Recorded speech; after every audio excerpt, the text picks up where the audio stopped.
देख रहे मानव चेतना न्यूज। तर आज अनेक दिवसानंतर नागपूरला मी आलेलो आहे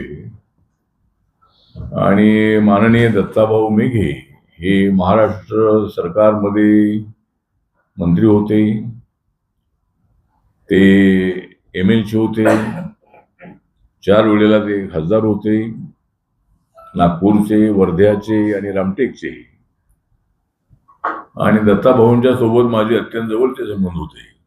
अत्यंत दिलखुलास असा माणूस होता. मध्यंतरी माझ्या सर्व दौऱ्यामुळे मला काही लोक येता आलं नव्हतं. त्यामुळे आज नागपूरमध्ये विमानतळावर उतरल्यानंतर मी त्यांच्या घरी भेट देऊन आलेलो आहे. आणि त्यांच्यासारखा एक अत्यंत उत्तम माणूस, दलितांना, बौद्धांना सातत्याने मदत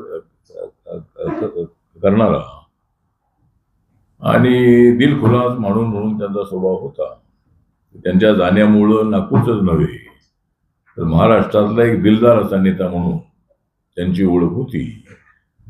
तर ते आज आपल्यामध्ये नाहीत. अचानक त्यांना अटॅक आला आणि त्याच्यामध्ये ते गेले. तर त्यांना मी आदरांजली अर्पण करतो. आणि इथं आल्यानंतर एक शासकीय बैठक आपण घेतली आणि त्या बैठकीमध्ये माहिती घेतली की स्कॉलरशिप जी आहे ही स्कॉलरशिप विद्यार्थ्यांना वेळेवर मिळाली पाहिजे. पूर्वी गव्हर्नमेंट ऑफ इंडियाची स्कॉलरशिप अशी होती की 90% पैसे राज्याचे आणि 10% पैसे सेंट्रलचे.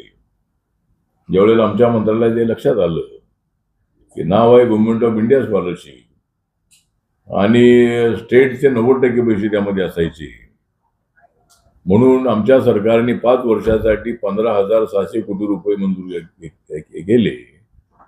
आणि भारत सरकारचा 60% वाटा आणि 40% राज्याची अशा पद्धतीची स्कीम आता बनवलेली आहे. तर विदर्भाची माहिती घेतली की या ठिकाणी पोस्ट मॅट्रिक स्कॉलरशिप जे विद्यार्थी आहे ते नागपूर डिव्हिजनमध्ये शेड्यूल कास्टचे विद्यार्थी जवळजवळ 73,908 असल्याची माहिती मिळाली. आणि ओबीसीचे स्टुडंट 2,57,839 अशी माहिती आपल्याला देण्यात आली. ॲट्रॉसिटी ऍक्ट जे आहे ते सगळ्या विदर्भामध्ये आता ते आकडे त्यांनी दिलेले आहे. पण 24-25 मध्ये 422 केसेस आहे आणि 25-26 ला 458 केसेस सगळ्या विदर्भामध्ये. तर हे प्रमाण अत्यंत अल्प आहे. तसं म्हणजे इतर जिल्ह्याच्या मानाने, डिव्हिजनच्या मानाने विदर्भामध्ये ॲट्रॉसिटीचं प्रमाण अत्यंत अल्प आहे. आणि आता नोव्हेंबर 25 मध्ये एक स्कीम अशी लागू करण्यात आलेली आहे की ज्या ठिकाणी मर्डर झालेला आहे, दलित व्यक्तीचा मर्डर झालेला आहे, त्या फॅमिलीला 8,25,000 रुपये देण्याची आमच्या भारत सरकार स्कीम आहेच आहे. पण त्या कुटुंबातल्या एकाला नोकरी देण्याचा निर्णय राज्य सरकारने घेतलेला आहे. आणि आतापर्यंत विदर्भामध्ये 77 लोकांना नोकऱ्या दिलेल्या आहेत.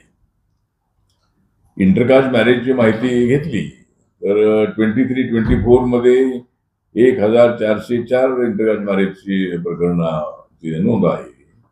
24-25 ला 3,610 अशी नोंद आहे. आणि 25-26 ला 6,120 म्हणजे त्या डिव्हिजनमध्ये.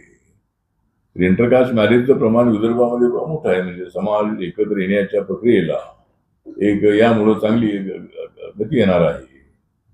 आणि बाबासाहेब आंबेडकरी म्हणायचे की फक्त रोटी भेटी व्यवहाराने जाती जाणार नाही आहे, तर त्यासाठी बेटी व्यवहाराची आवश्यकता आहे. त्यामुळं आता मुलं मुली सगळे एकत्र येत आहेत आणि मोठ्या प्रमाणामध्ये मुलं मुली लग्न इंटरकास्ट करत आहेत. ही गोष्ट अत्यंत आनंदाची आहे. आणि मी सुचवलेलं आहे की अधिकाऱ्यांना की काही NGOच्या मार्फत ही सगळी मॅरेज अलोक मॅरेज होतात, पण जे प्रपोज मॅरेज आहे हे सुद्धा इंटरकास्ट मॅरेज झाले पाहिजे. तर ठरवून म्हणजे आता जसं आपण आपल्या जातीमध्ये मुलगा किती शिकलेला आहे, त्याचं घर आहे की नाही, काय आहे की नाही, म्हणजे अशी सगळी इन्क्वायरी करतो. तशीच इन्क्वायरी करून दलित समाजातल्या आणि सवर्ण समाजातल्या मुला मुलींची लग्न ठरवणं आवश्यक आहे. आणि त्यासाठी काही NGOनी पुढाकार घेतला पाहिजे. जिल्ह्यामध्ये अशी काही लग्न जी आहे ही झाली तर अजूनही समाज व्यवस्था अत्यंत जवळची होणार आहे. तर माझी बायको ब्राह्मण समाजाची आहे, तर सगळे ब्राह्मण माझ्याकडे, सगळे ब्राह्मण नव्हे तर माझे नातेवाईक जे आहेत ते माझ्याकडे येतात, मी घरी त्यांच्याकडे जातो.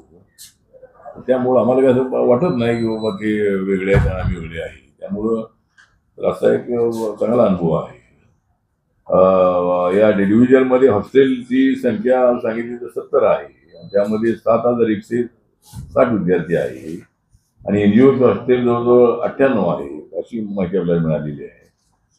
एक राज्य सरकारची योजना आहे की ज्या मुलांना हॉस्टेलमध्ये प्रवेश मिळाला नाही त्या मुलांना